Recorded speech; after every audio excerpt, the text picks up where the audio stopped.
नमस्कार दोस्तों, आज हम आप लोगों को क्लास 12 दिगंत कहानी का छठा चैप्टर एक लेख और एक पत्र जिनको लिखा है भगत सिंह ने, इसके क्वेश्चन और आंसर को समझाने का प्रयास करेंगे।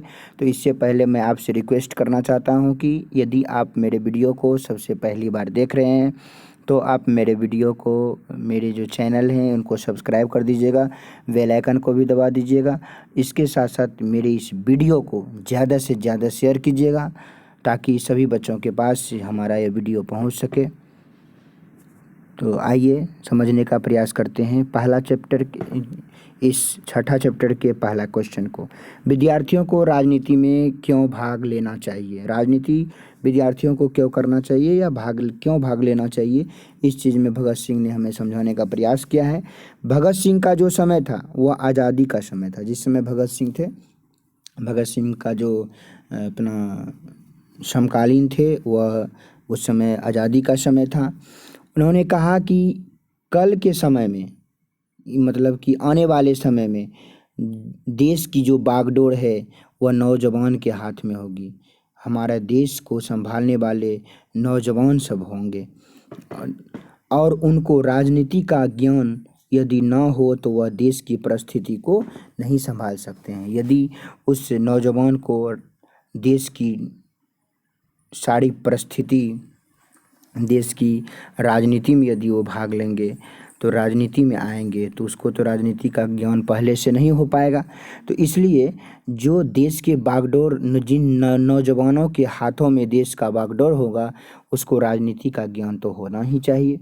यदि राजनीति का ज्ञान ना हो तो वह देश की परिस्थिति को नहीं संभाल सकते हैं।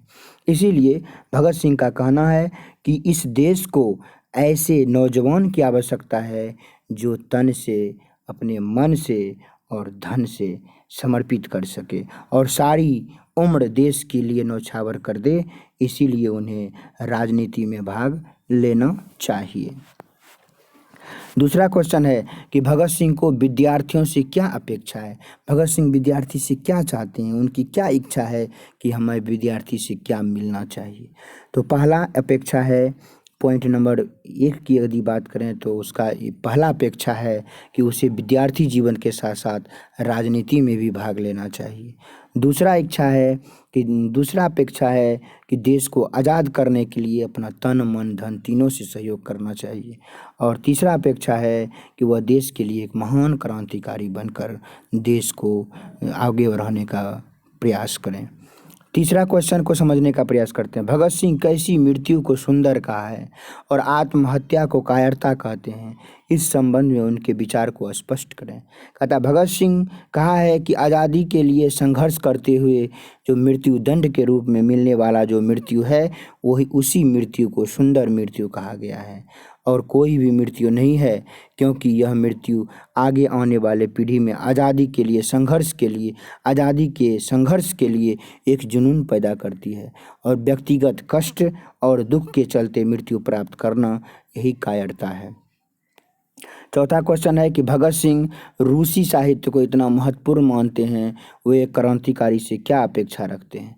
कहता है भगत सिंह रूसी साहित्य को इतना महत्वपूर्ण इसलिए मानते हैं क्योंकि उस समय में जीवन की वास्तविकता, उस साहित्य में जीवन की वास्तविकता का चित्रण मिलता है।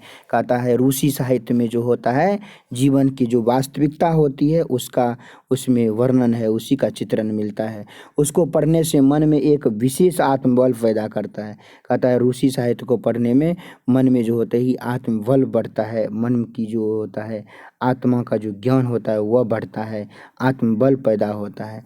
भगत सिंह मानते हैं कि इसी तरह भारत में भी क्रांतिकारी के मन में आत्मबल पैदा करना जरूरी है।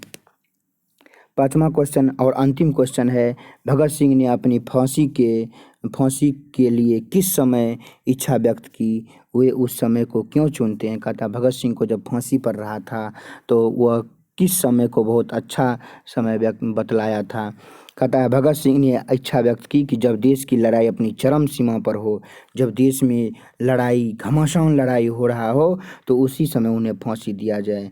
यदि ऐसे समय में उन्हें फांसी दी जाएगी तो आंदोलनकारी जो होते हैं, जो आंदोलनकर्ता होते हैं, उनकी में एकता की बल आएगी कि चलो मेरे जो देश के जो जवान थे वो अपना जीवन को